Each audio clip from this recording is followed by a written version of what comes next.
Since it's just a few days to go now before Christmas, and this will be my last video before Christmas, I just wanted to make this video to say, you know, have a good one. Yeah, and also, because I think it's a good time to remember what Christmas is all about. Family, food, presents, Santa. Yeah? Reindeer. As well. But I also think it's important to remember what other people think of this day, you know? Jesus. This was, of course, the day that he died, I think. Did he die on Christmas? No, he didn't die. He died on Easter, didn't he?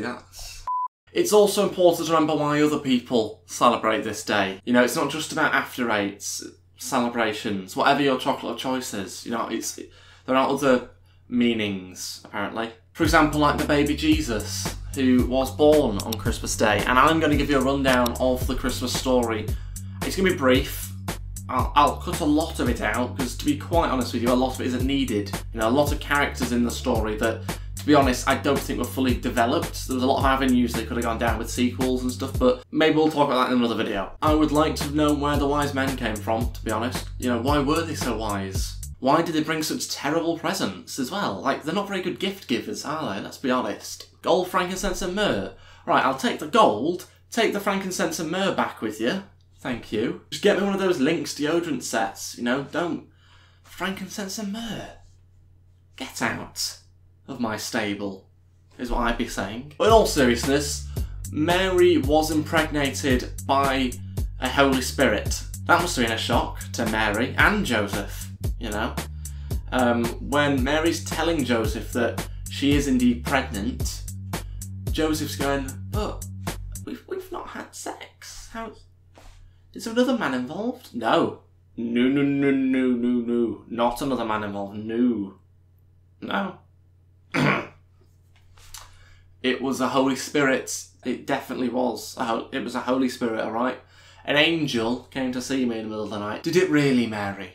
Because it sounds like you're covering it up to me. And the thing is, we've got to remember at this point, Mary was very young. You know, she got engaged to Joseph somewhere between 12 and 14 years old. So, you know, underage, clearly.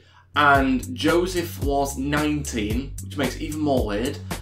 And so, for me, that relationship is a little bit strange. You know, it's a bit weird, alright? Fair enough, she gets pregnant, you know, I think she gets pregnant a few years later. She might have been legal at that point, let's hope. I think she was 15, wasn't she, when she got pregnant? So, teen pregnancies, whatever, you know, if that's what you want to do it. Get out your system. So, an angel visits Mary in the middle of the night. For some reason, Joseph isn't there. Don't know, he's out, partying or whatever. I don't know what Joseph's doing. He's a carpenter, so maybe he's working. I don't know. Angel pops in. I don't know whether he pops in through the door, whether he's going through a wall. I don't know whether it's that sort of level of angel, whether he's going through a roof. I have no idea how he's got in. He's broken in. So the angels broke in and visited Mary, tells her that you are going to be pregnant with the Son of God. Out of the blue. She's had no signs during that week. You know, there's no build up to it. He pops in, you're going to be pregnant with God's Son. And you are going to call him Jesus. You've got no choice over that. So she didn't have a choice over the name. God's already selected the name, somehow. Maybe it ran in the family or something, I don't know. But she has no choice over the pregnancy. She got no choice over the name.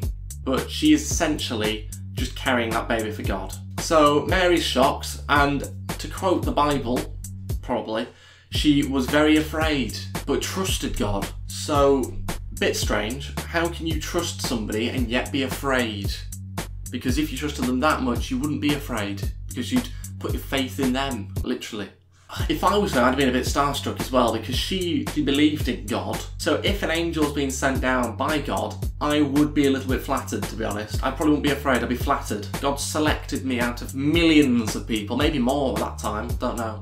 Millions of people, and he's picked me. You know. Good choice, is what I'd be saying to him. Good choice. You've selected well. Mary also had more news from the angel, and this is, you know, quoted here. Even your cousin Elizabeth is going to have a son in her old age. Angel Gabriel's come down from God, presumably, and he's slagging everyone off. Many thought she couldn't have children, but she is already pregnant. Nothing is impossible with God. Nothing. Remember that? Then the angel disappeared and Mary was left alone. Alright, so the angel just goes. Doesn't even say bye. Rude. Isn't it? A bit rude. Soon after, Joseph found out that Mary was going to have a baby. Joseph was confused and upset by this. Upset? Right, I understand confusion. So he was confused by this, not surprised. I mean, he's just found out his wife's pregnant and they've not done anything, so, you know, it's not his, as far as he's concerned. But an angel came to him in a dream. How many angels are there about? Was this the same angel? Anyway, the angel says, Joseph, do not be afraid to take Mary as your wife. The child Mary is going to have is God's son, and you are going to give him the name Jesus. And why the name Jesus is what I want to know. Why not call him Fred, Nigel?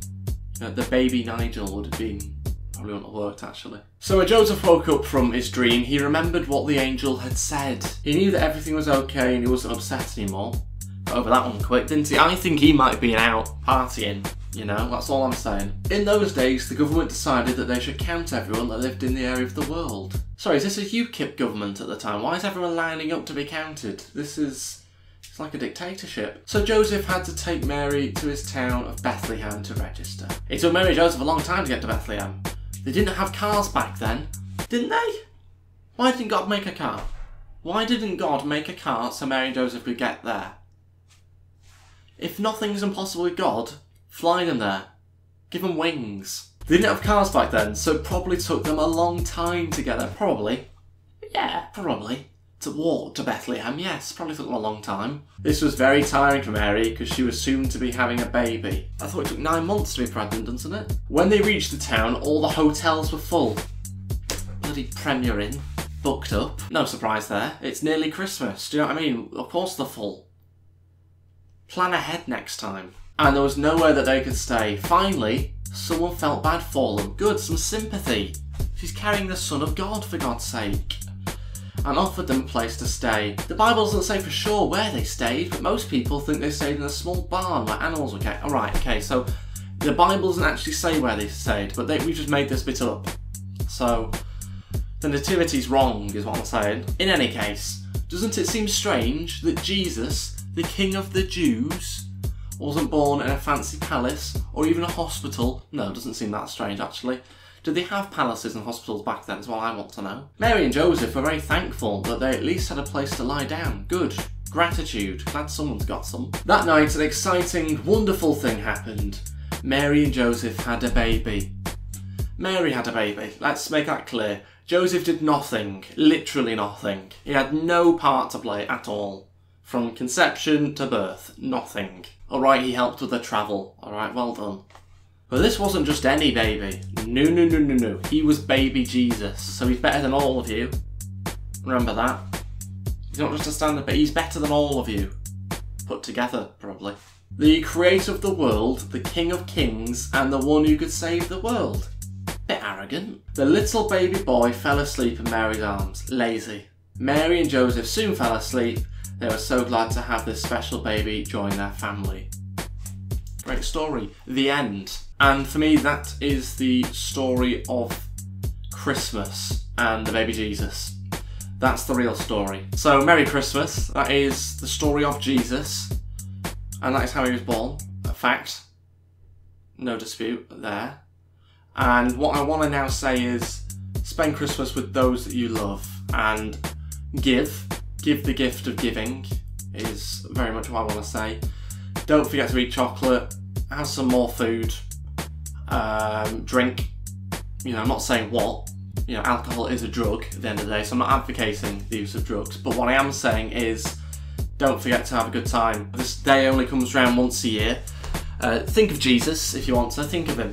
Sing some carols, go to church, whatever. You know, you do you at the end of the day. Have a tub of celebrations for breakfast. You know, whatever your tradition is, do it. One final thing before I leave. I want to say this. When you try your best but you don't succeed, when you get what you want but not what you need.